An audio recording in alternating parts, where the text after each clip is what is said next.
late last week was threatening to wipe Israel off the map again. Well, that's still what they believe. And why do they trust them more? Why did the Clinton administration trust North Korea more than Republicans? I mean, it's the same kind of mentality. They think conservatives, patriots are the problem. But if you look, they are following the North Korea game plan. It was North Korea in 1994. Wendy Sherman was the policy coordinator for the Clinton administration. She's now leading the negotiations for the Obama administration. And if you remember, in 1994, they got a promise that in return for us giving them nuclear reactors, giving them all kinds of help with nuclear power, all they had to do was renounce nuclear weapons. And of Guess course, what? now They ended up getting a weapon. Yeah, and now they're helping Iran. And they extracted money, concessions every time. Yes. It was this game that they played, and they won every time. And Iran's following the exact same thing North Korea. I think North Korea is not just helping them on missiles and on nuclear weapons. They're helping them on how you game the United States. They're too stupid. They'll just, all you got to do is promise them anything, and they will help you with nuclear weapons. Last week, the supreme leader of Iran actually referred to Israel as the rabid dog of the region and said the Zionist regime is doomed to destruction. When you look at the internals of this deal, what do we find? We don't have full access and inspection of every site, only the ones that they designate it's okay. So why would America take that deal and open up billions? They now have time and money to ease the pressure and continue their program. Exactly, Sean. This is terrible, and I think that most Americans will be opposed to it, and not only those who serve on the Republican side in Congress, but Democratic members as well. For example, Chuck Schumer here in New York, and Bob Menendez in New Jersey. Senator Menendez, who chairs the Foreign Relations Committee. I think that it's terrible, and I think there will be a reaction in Congress against it. And I think John Bolton has a point, though. This was about stopping Israel from defending itself.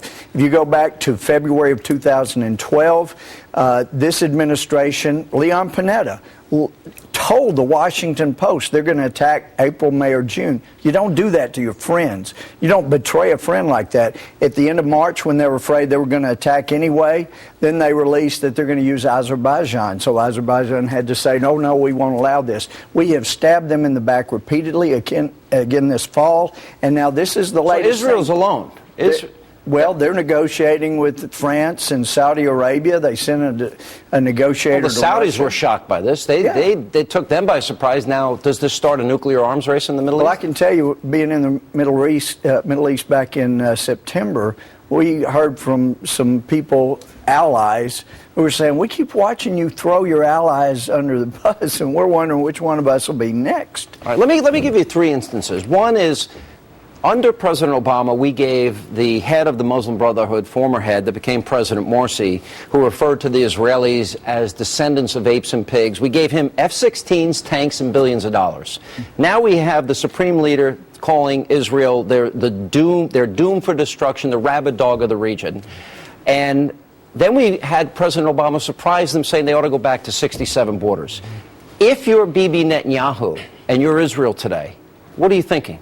I think he's thinking that we are not as good an ally as we should be. Not at all. And that is why Mr. Cohen, his national security advisor, is coming to the United States. And I certainly hope that the administration will consider fully the views of the Israeli government. So he can be treated the way Netanyahu was treated at the White House?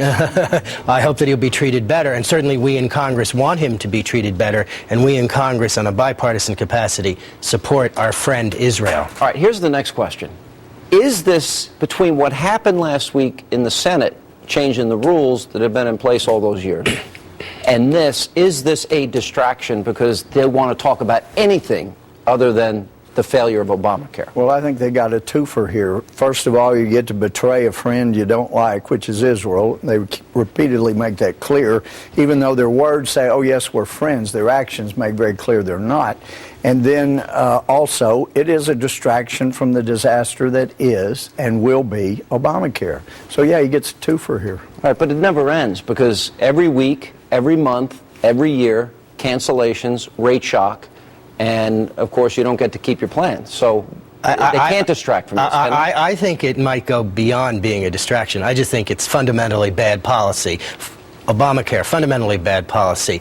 this new decision regarding Iran, fundamentally bad policy.